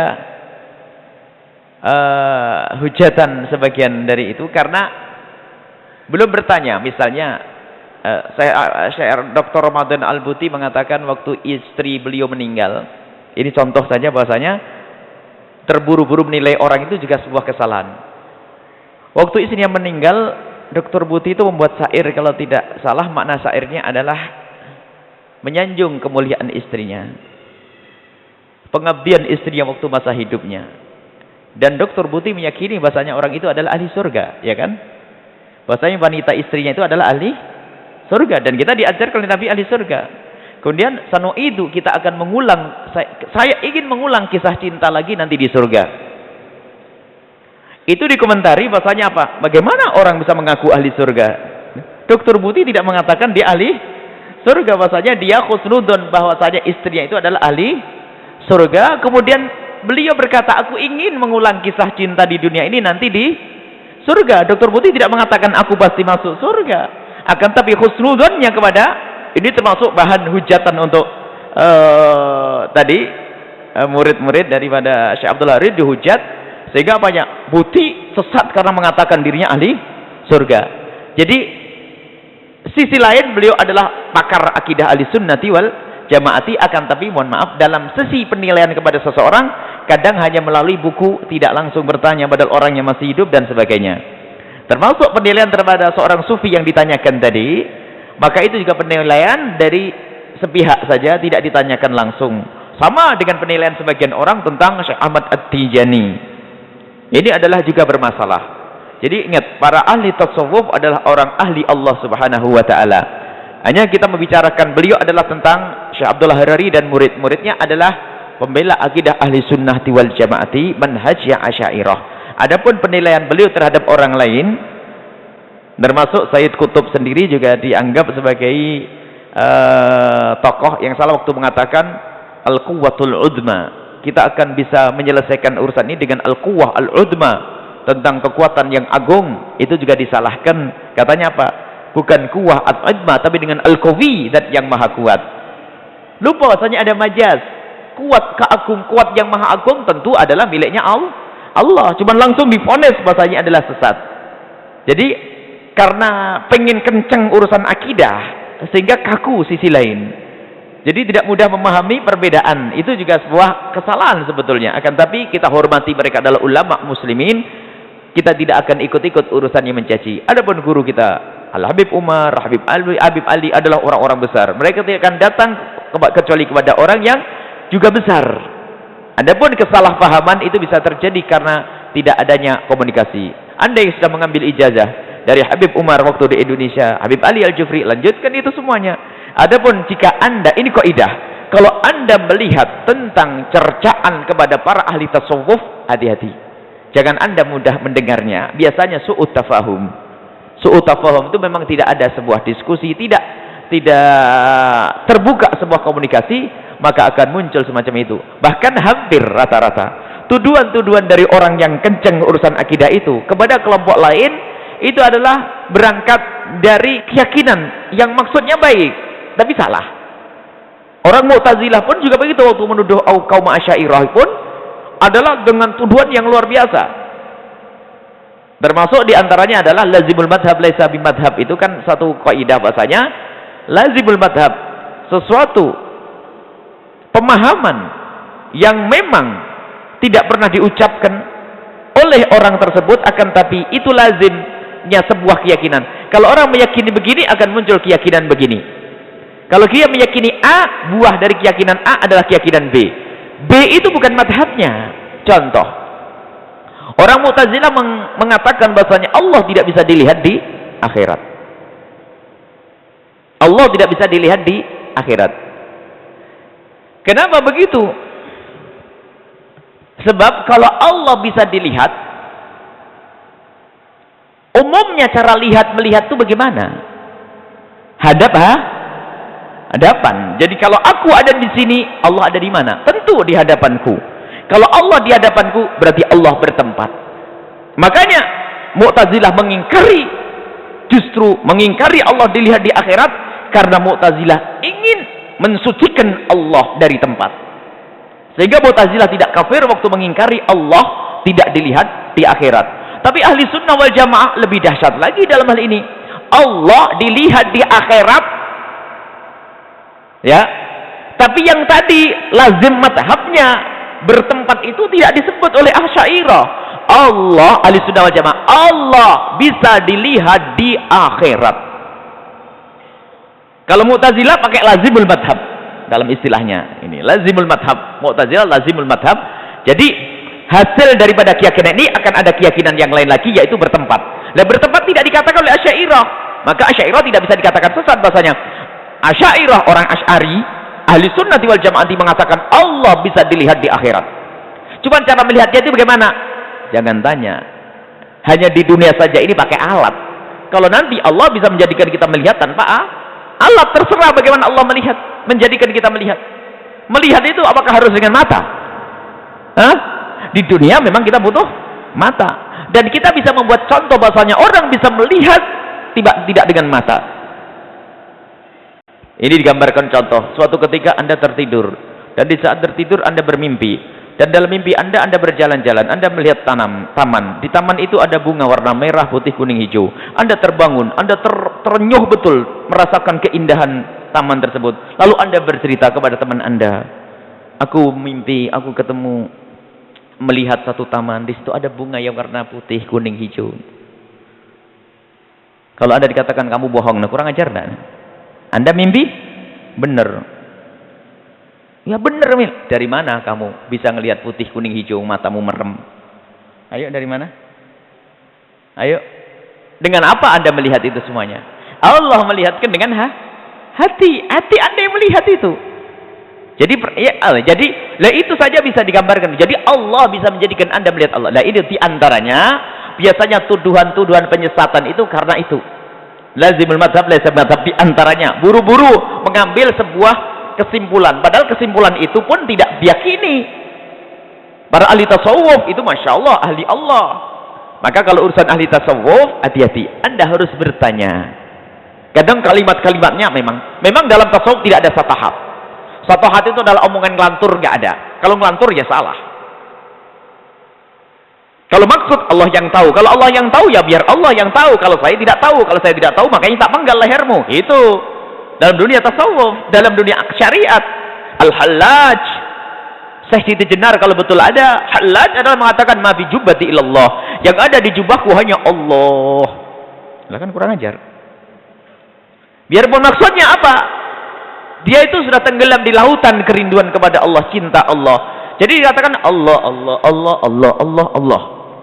Jadi ini apa? Allah. Lah kurang ajar ini Allah. Ini bukan, ini tembak Allah. Maksudnya apa? Ma nazartu fi syai'in illa wa ra'aitullah fi. Aku tidak melihat sesuatu kecuali yang terlihat Allah, karena yang menciptakan adalah Allah. Nyambung. Kalau ditanya siapa engkau? Allah. Maksudnya apa? Ciptaan Allah. Cuman hati itu nggak ada yang tahu, hanya Allah. Maka kalau ada orang mengatakan aku adalah Allah, penggal lehernya kayak Hallaj, melanggar syariat. Jadi di situ harus hati-hati ya. Jadi apa yang Anda ambil, mengambil ijazah dari masyayikh Ad-Drami, termasuk Habib Umar, Habib Ali dan sebagainya, itu benar dan Anda teruskan itu semuanya lah, amalkan. Adapun jika ada kritikan kepada guru-guru, Habib Ali mengambil dari Al-Haqqani tadi ya. Dengan syah itu yang disebutkan tadi, kita tidak ingin menyebut terang-terangan, takut nanti jadi fitnah ya. Tadi menanyakan hati-hati. Pokoknya kalau sudah ada persengketaan seperti itu, caci maki dan olok-olok, bukan bagianmu. Syariat ada sendiri, syariat tegas. Akan tapi untuk mencaci maki harus tanya dulu. Kita tidak boleh ikut-ikutan mencaci. Baik, itu saja. Semoga kita bisa berpegang kepada guru-guru yang baik, guru-guru yang soleh. Kemudian masalah tawasul dengan amal soleh. Beliau menyinggung hadis, yang bertanya menyinggung satu riwayat sahih yang disebutkan juga oleh Imam Ghazali dalam Bidayatul Hidayah, dan juga disebutkan oleh Imam Nawawi dalam kitab Tibyannya tentang orang yang ahli ibadah, orang yang ahli sedekah. Kalau ahli ibadah adalah kitab Bukhari yang di dalam kitab Mukhtasar Ibn Abi Jamrah sudah kita baca di kitab Riyadhus Shalihin, kitab sahih, hadis sahih, bahasanya ada orang nanti ya'ti yaumal qiyamati bi sholatin wa siyamin wa zakatin. Ada orang di hari kiamat datang dengan puasa, salat dan zakat, tapi telah berbuat dolim kepada sesama manusia, habis semuanya pahalanya. Ini akan tapi barangkali yang dimaksud adalah hadis tentang orang yang berinfak, 3 manusia. Yang satu berinfak, yang kedua jihad di jalan Allah, yang ketiga adalah menuntut ilmu, penghafal Quran, ahli Quran. Sampai di akhirat dikatakan kadzabta, kau dusta, kau mencari ilmu hanya pengen dibilang sebagai ustadz dan kiai, dan engkau sudah mendapatkan gelar itu di dunia, muridmu sudah banyak, umatmu banyak, dan kau hanya mencari itu waktu menuntut ilmu, maka kau di akhirat gak mendapatkan pahala. Waqad kilta, dan kau sudah waqad kilalaka waqad kilta, atau sudah kau disebut, kau sudah disanjung-sanjung di dunia dan kau mencari sanjungan, maka kaulah mencari pahala dari orang yang menjungmu dan masuklah kau ke neraka. Yang kedua adalah orang jihad di jalan Allah. Di dalam peperangan dia nomor 1, paling dahsyat. Di medan laga, terobos sana, terobos sini, penggal leher terus. Akan tapi ternyata apa? tujuannya hanya ingin disebut sebagai pahlawan dan pejuang. Waqad kilta. Dan engkau sudah disebut itu semua di dunia. Enggak dapat pahala. Itu pembahasannya masalah ikhlas. Ada orang sedekah infak ratusan juta mungkin. Luar biasa. Tapi di akhirat tidak bisa melihat pahalanya. Kenapa? Karena di dunia dia infak sedekah banyak itu hanya pengen dibilang sebagai dermawan. Itu permasalahannya masalah ikhlas. Jadi berbuat bukan karena Allah. Tapi yang dibahas oleh Ibn Athaillah Sakandari atau yang disebutkan tentang tawasul dengan amal soleh, ada orang berbuat baik karena Allah.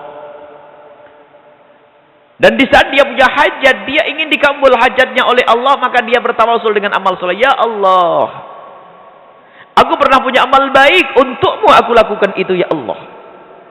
Maka kabulkan hajatku ini Allah. Jadi dia tetap, dia itu adalah memohonnya kepada Allah. Dan dia bentuk ikhlas. Dia ikhlas, makanya akan tetapi dia adalah selamat daripada riya kalau masih kepada Allah, biarpun bentuknya adalah untuk kepentingan dirinya sendiri. Hanya tadi Ibn Athaillah Sakandari ingin meningkatkan, jangan sampai engkau berbuat baik, jangan sampai engkau memohon kepada Allah hanya karena ingin dipenuhinya kebutuhanmu.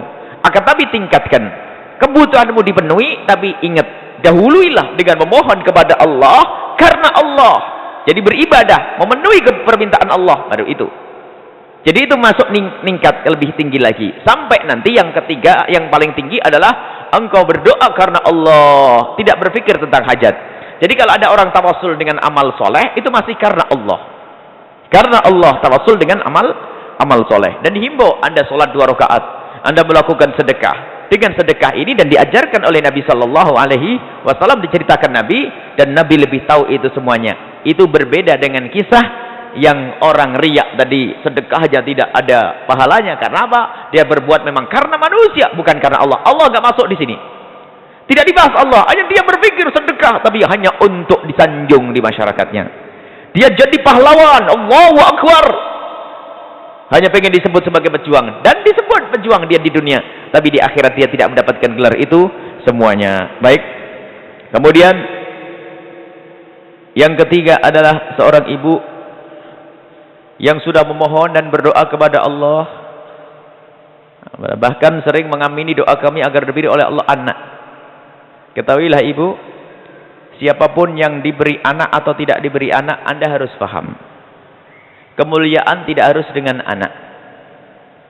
Anak akan menjadikan sebab mulia kalau Anda benar didiknya. Kalau ada ibu yang tidak punya anak, ketahuilah dia tidak akan masuk neraka gara-gara anak. Ya, sadar bu? Ibu bapak yang nggak punya anak, dia tidak akan masuk neraka gara-gara anak. Tapi yang punya anak ini hati-hati, kalau tidak benar didik anak bisa masuk neraka gara-gara anak. Maka kita pengen bahwa saja yang punya anak benar didiknya, akhirnya masuk surga dengan anak. Maka ibu bapak yang tidak diberi oleh Allah anak, ketahuilah pintu neraka satu ditutup. Tidak akan masuk neraka gara-gara anak. Didik anak itu berat. Kemudian yang kedua, kalau Anda memohon kepada Allah itu, yakinlah Allah akan mengkabulnya. Cuman jangan hanya Anda pahami pengkabulan itu hanya di dunia. Kan kehidupan Anda bukan hanya 70 tahun. Kalau Anda memohon kepada Allah dengan yakin, subhanallah, Anda akan diberi oleh Allah pahala anak yang soleh. Mungkin Anda dimudahkan untuk mendidik orang lain. Itu semua doanya nyampe kepada Anda lebih daripada anak. Itu, jadi tujuan Anda itu bukan hanya pengen disanjung. Kadang-kadang seolah-olah kekurangan. Gak punya anak kayak gak sempurna. Sempurna apa? Banyak orang punya anak masuk neraka. Hanya mungkin seolah-olah putus keturunan saya. Saya tidak punya penyambung nasab saja. Hidup kita itu bukan di dunia. Di dunia itu biarpun Anda punya keturunan juga berakhir nanti. Dan anak Anda pun juga mati. Kan begitu. Berakhir, ganti lagi generasi yang lain. Maka yakini bahwasanya permohonan Anda dikabul oleh Allah. Jika Allah tidak memberi saat ini, Allah akan berikan pahalanya nanti di akhirat. Nah, kan kita sudah sampaikan doa. Allah akan mengkabul kalau Anda yakin. Cuman pengkabulan kadang bukan dalam bentuk yang Anda minta. Akan tapi lebih dari itu. Keimanan. Pahalanya seperti punya anak. Mungkin Anda berdoa, ya Allah berikan aku anak seperti Imam Ghazali rahimahullah ta'ala. Terus. Allah. Anda diberi oleh Allah pahala seperti punya anak kayak Imam Ghazali rahimahullah ta'ala. Begitu sesuai dengan niat dan doa Anda. Jadi kalau Anda memohon kepada Allah, awas. Hati-hati, jangan sampai Anda berkata, aku sudah berdoa kok tidak dikabul-kabul. Itu tidak dikabul beneran oleh Allah. Akan tapi yakinlah dan husnudzon kepada Allah. Memang aku tidak diberi anak saat ini, tapi aku yakin Allah telah menggantinya yang lebih penting. Apa itu? Wallahu a'lam. Bisa saja itu akan diberikan oleh Allah di dunia, dan ternyata paling indahnya doa itu adalah jika diberikan oleh Allah di akhirat. Bahkan ada orang yang berdoa, ya Allah kabulkan doaku untuk di akhirat saja. Ayo. Aku tidak ingin dikabul di dunia, pengen dikabul di akhirat. Karena yakin akhirat itu lebih dahsyat lagi. Sebab kehidupan di akhirat bukan 70 tahun. Bukan 70 tahun saja, akan tapi sepanjang waktu.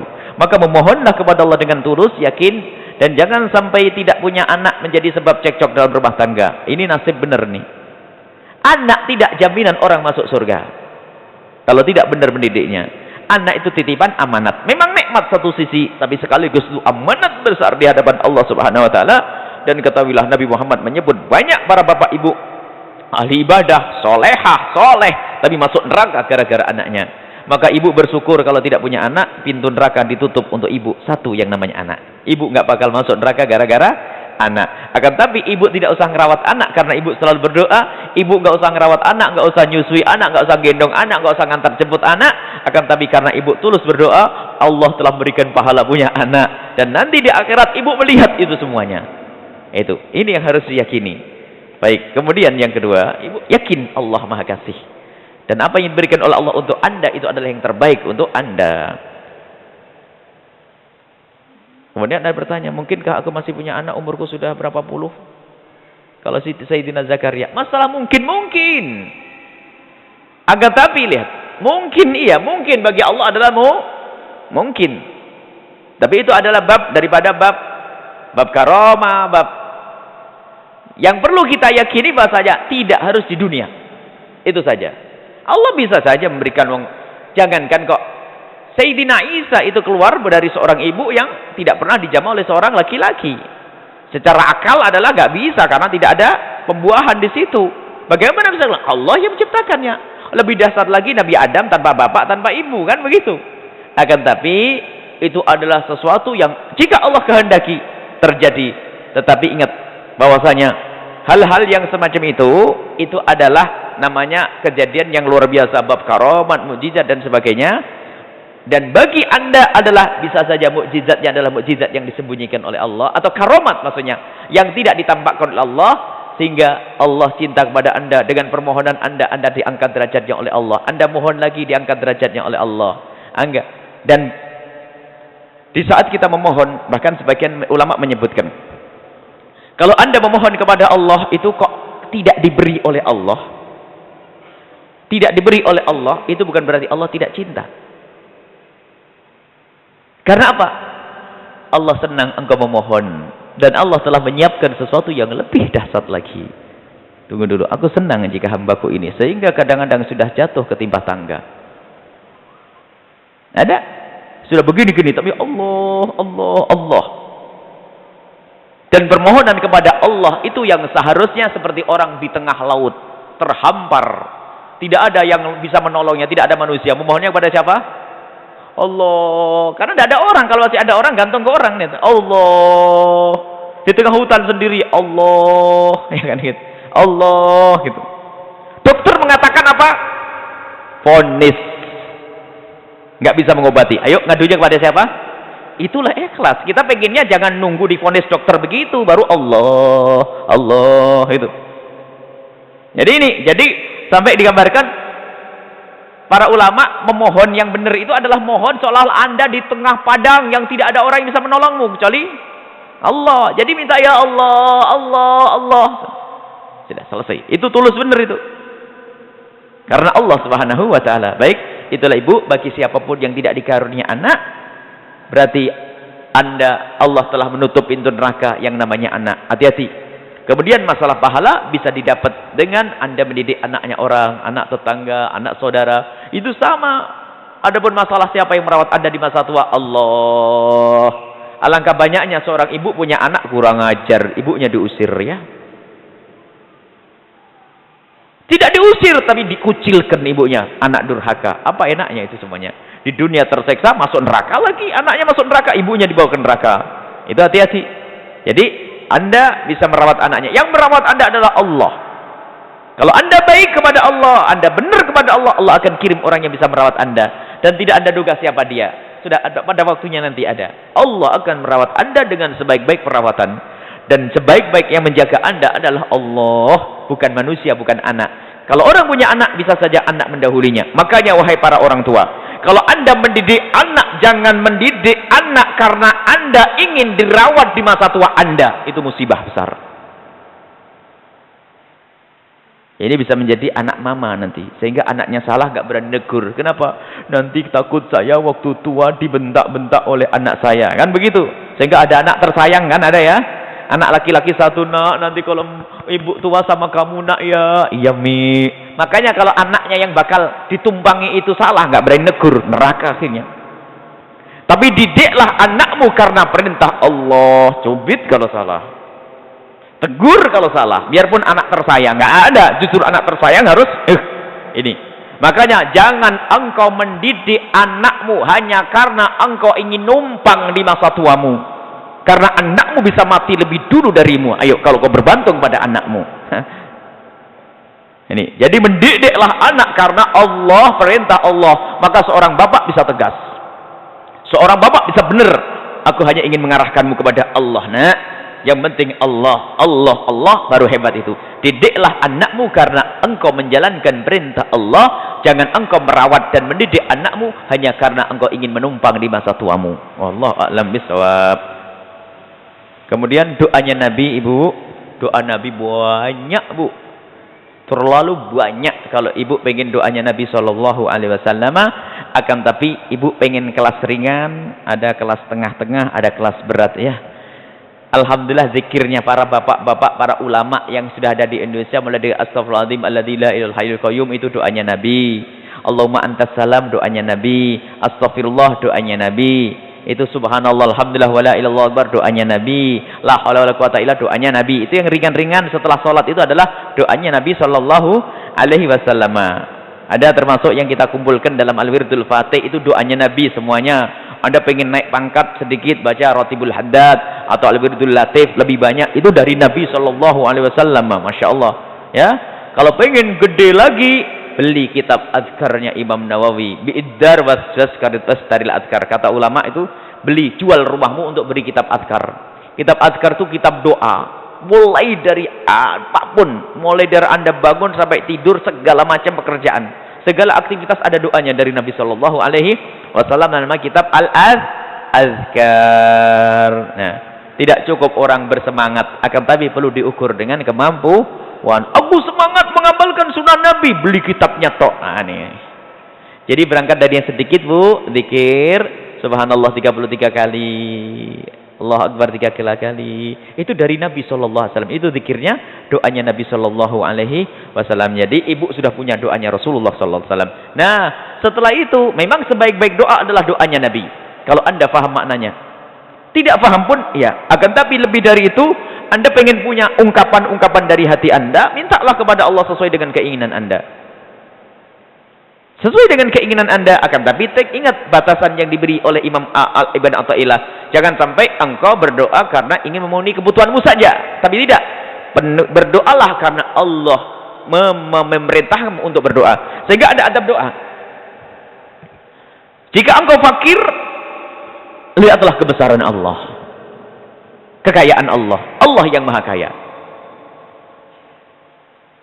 Sehingga kita perlu menyebut misalnya Asmaul Husna. Kalau Anda termasuk golongan orang sombong, sering dengan ya Allah, sebut kebesaran Allah. Allah yang mutakabbir. Allah yang berhak untuk menganggap dirinya besar. Karena Allah memang zat yang maha besar. Tapi kalau engkau tidak berhak. Jadi, kita memohon kepada Allah sesuai dengan sifat penghambaan kita. Dihadapkan kepada sifat Allah yang maha mulia. Itu baru. Ya Ghani, Ya Ghani, Ya Ghani, wahai zat yang maha kaya. Maknanya apa? Aku fakir, ilaika ya Allah, aku fakir, ya Allah, aku fakir, aku fakir. Aku lemah ya Allah, aku rendah ya Allah. Engkau yang maha mulia ya Allah. Nah itu terus. Jadi ini penghambaan. Nah seperti itulah hakikatnya di dalam kita memohon kepada Allah Subhanahu wa taala. Itulah Ibu doa Nabi sallallahu alaihi wasallam. Banyak Anda bisa membaca Wirdul Latif atau Ratibul Haddad, Ratibul Attas, atau yang ringan 7 menit, 5 menit Al-Wirdul Fatih yang kita kumpulkan itu. Itu ada kan istighfar, baca tasbih, baca macam-macam. Itu adalah juga zikirnya Nabi sallallahu alaihi wasallam. Ini pertanyaan tertulis karena waktu sudah lewat. Baik, insyaallah.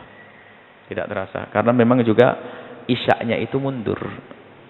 Jadi kita itu keluar itu enggak ngejar kalau kita sholat isya di sana. Isyaknya itu adalah sangat mundur, jadi tidak apa-apa sekarang pengajiannya mundur dikit seperempat jam ya. Mundur dikit karena isyaknya mundur. Kalau isyaknya normal lagi kita balik normal. Tapi ini pertanyaan yang tertulis ini dari Jawa Tengah ini tidak salah. Kemudian yang lainnya tidak bisa kami jawab. Insyaallah pada pertemuan yang akan datang. Mari kita doa bersama. Bismillahirrahmanirrahim. Alhamdulillahirabbil alamin. Allahumma shalli ala sayyidina Muhammad wa ala ali sayyidina Muhammad. Allahumma ya Allah. Allahumma ya Allah, ini atawajjahu ilaika bi nabiyyika nabiyir rahmati. Allahumma ya Rabbana atawajjahu ilaika bi nabiyyika nabiyir rahmati. Fataqabbal minna du'ana. Allahumma ya Allah, kami menghadapmu dengan permohonan kami ya Allah. Kami mohon kepadamu ya Allah. Ya Allah, ya Allah, kami mohon kepadamu. Wahai Zat yang senang jika hambanya memohon, maka kami berdoa ini karena menjalankan perintahmu ya Allah. Kami mohon kepadamu ya Allah, ampuni dosa-dosa kami ya Allah. Ampuni dosa kami ya Allah. Ampuni dosa kami, jangan sisakan sedikit pun dari dosa kami ya Allah. Ya Allah, berikan kepada hati kami kecintaan kepada ketaatan dan bencikan kami kepada kemaksiatan. Wahai Zat yang maha mulia, rindukan kami kepada kekasihmu Nabi Muhammad. Cintakan kami kepada kekasihmu Nabi Muhammad. Dan mudahkan kami ya Allah dengan sebab-sebab kecintaan kepada kekasihmu Nabi Muhammad. Jadikan anak-anak kami anak-anak yang menjadikan sebab kami cinta kepada kasihmu Nabi Muhammad. Dan menjadi sebab kami bisa dekat dengan kekasihmu Nabi Muhammad. Ya Allah, kami yang ada di tempat ini memohon kepadamu ya Allah. Ya Allah, memohon kepadamu ya Allah. Ya Allah, ya Allah, ya Allah, kabulkan hajat kami semua ya Allah. Kabulkan hajat kami, jangan tinggalkan satu orang pun yang ada di tempat ini atau yang mendengar suara ini kecuali kau kabul hajat ya Allah. Ya Allah, kecuali kau kabul hajat ya Allah. Kecuali kau kabul hajatnya ya Allah. Ya Allah, Engkau ya Allah yang menyaksikan kami saat ini. Ada di antara kami ya Allah, hamba-hambamu ya Allah yang belum mempunyai anak, maka kami mohon berikan kepada mereka anak-anak yang soleh solehah yang bakal dibanggakan oleh kekasihmu Nabi Muhammad ya Allah. Ya Allah, ya Allah, Engkau sungguh maha tahu siapa mereka. Ada di antara mereka ya Allah, hamba-hambamu ya Allah yang sudah memohon kepadamu bertahun-tahun dan usianya pun sudah lanjut, akan tapi belum kau karunia anak. Tapi Engkau maha tahu ya Allah, gantilah dengan sesuatu yang lebih baik, ketenangan di dalam hatinya, keyakinan di dalam hatinya akan janji-janjimu, dan rindukan mereka kepada surgamu ya Allah. Sehingga di dunia bagi mereka adalah sebuah perjalanan yang para kekasih-kekasihmu tidak menyukainya ya Allah. Mereka rindu untuk bertemu kepadamu ya Allah. Maka jadikanlah mereka yang belum kau kurniai anak, rindukan mereka kepada surgamu, rindukan mereka kepada kemuliaan di akhirat ya Allah. Sebab anak bisa bagi sebagian hambamu menjadi kemuliaan di dunia saja, tapi kami ingin mulia di akhirat, dan jadikan anak-anak kami sebab kemuliaan kami di akhirat ya Allah. Ya Allah, yang belum menikah ya Allah, berikan kepada mereka pasangan orang yang kau cintai, yang kau muliakan, yang bisa menjadikan sebab mereka mulia di dunia dan di akhirat ya Allah. Engkau sungguh maha tahu ya Allah, maha tahu ya Allah. Dan jauhkan kami semua dari sebab zina, mudahkan kepada mereka semua pintu halal dalam pernikahan, pintu halal dalam usaha ya Allah. Ya Allah, ya Allah, ya Allah, ya Allah, kami yang hadir ke tempat ini dan siapapun yang kau beri karunia putra putri ya Allah, berikan kepada mereka ketulusan di dalam mendidik mereka ya Allah. Jadikan perjuangan mereka untuk menafkahi anak, mendidik anak karenamu ya Allah, bukan karena mereka ingin mendapatkan balasan dari anaknya ya Allah. Kami ingin ya Allah, semua dari kami orang tua yang berjuang untuk anak-anak kami, jadikanlah perjuangan kami karenamu ya Allah, karenamu ya Allah. Dan jadikan anak-anak kami sebab kebahagiaan kami di dunia dan di akhirat ya Allah. Kami takut banyak orang tua yang masuk neraka gara-gara anak-anak mereka ya Allah. Jika ada di antara yang hadir di majlis ini para orang tua yang telah salah mendidik anak-anak mereka, kami mohon ampuni mereka. Mereka datang ke majlis ini karena ingin kau ampuni. Jika ada di antara yang hadir di majlis ini anak mereka bejat, anak mereka tidak benar, anak mereka susah diatur, kami mohon ya Allah berkat majlis yang mulia ini ampuni para orang tua ini dan berikan bimbingan dan petunjuk kepada anak-anak mereka ya Allah. Ya Allah, kami takut di hadapan-Mu ya Allah, tanggung jawab anak-anak ini ya Allah. Ya Allah, ya Allah, berikan kepada kami ya Allah kemudahan dalam segala urusan kami. Lapangkan rezeki kami dengan rezeki yang halal yang penuh berkah. Yang sakit di antara kami atau keluarga kami sembuhkan ya Allah. Di kiri kanan masjid ini yang belum solat jadikan ahli solat. Kami tidak rela jika satu dari mereka tidak solat, sebab satu solat yang mereka tinggalkan cukup untuk masuk neraka-Mu yang sangat mengerikan ya Allah. Ya Allah, yang berzina jauhkan dari zina, ampuni mereka ya Allah. Ampuni mereka, kami tidak rela jika ada salah satu dari mereka kehukum gara-gara zina yang mereka lakukan. Bencikan kepada zina, mudahkan mereka untuk mendapatkan yang halal ya Allah. Di kiri kanan tempat ini yang masih makan riba, renten ya Allah, berikan kesadaran dan bantulah mereka untuk lepas dari itu semua ya Allah. Ya Allah, bantulah, Engkau sungguh maha kuasa ya Allah. Engkau maha kuasa ya Allah. Ya Allah, ya Allah, yang sakit sembuhkan ya Allah. Yang sakit sembuhkan ya Allah. Yang punya hutang mudahkan mereka untuk membayar hutang mereka ya Allah, hingga hidup mereka ya Allah dengan tenang ya Allah. Jangan sampai hidup mereka dikejar hutang ya Allah. Ya Allah, pikiran mereka susah karena hutang, kami tidak rela ya Allah. Mudahkanlah kami untuk mendapatkan sebab kekhusyuan di dalam kami memohon, kekhusyuan di dalam ibadah ya Allah. Jauhkan kami dari segala macam penyakit hati, jauhkan kami dari riak dalam ibadah kami, jauhkan kami dari sombong ya Allah, jauhkan kami dari ya Allah dari dosa-dosa ya Allah, jauhkan kami dari penyakit-penyakit hati ya Allah. Ya Allah, sungguh Engkau maha tahu, Engkau maha kuasa ya Allah.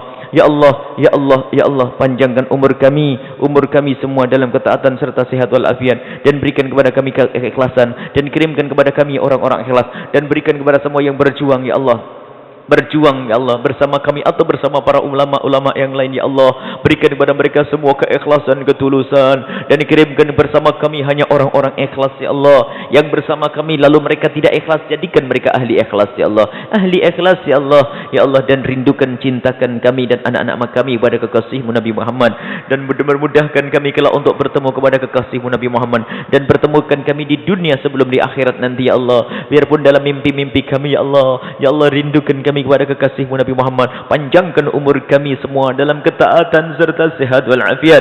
Dan kami mohon ya Allah, saat Kau cabut nyawa kami, cabutlah nyawa kami dalam keadaan kami sujud dalam salat kami. Cabutlah kelak nyawa kami saat kami berada di tempat mulia semacam ini. Cabutlah nyawa kami saat Kau ridha pada kami. Cabutlah nyawa kami dalam keadaan husnul khatimah, mati dalam keadaan iman ya Allah. Dan kami mohon ya Allah, ya Allah, ya Allah, saat Kau cabut nyawa kami kelak, kami ingin ya Allah, Kau cabut nyawa kami, hati dan lidah kami mampu mengucapkan kalimat agung dan kalimat mulia, la ilaha illallah Muhammadur Rasulullah, la ilaha illallah Muhammadur Rasulullah, la ilaha illallah Muhammadur Rasulullah sallallahu alaihi wasallam. Rabbana atina fid dunya hasanah wa fil akhirati hasanah wa qina adzabannar. Wa sallallahu ala sayyidina Muhammadin wa ala alihi wa sahbihi wasallam. Walhamdulillahi rabbil alamin. Al-Fatihah.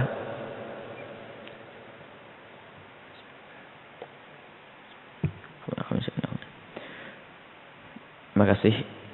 Mohon maaf, dan jangan lupa pengajian Ahad pagi di pesantrennya sama Sabtu pagi. Mohon maaf, mohon doa.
Thank you.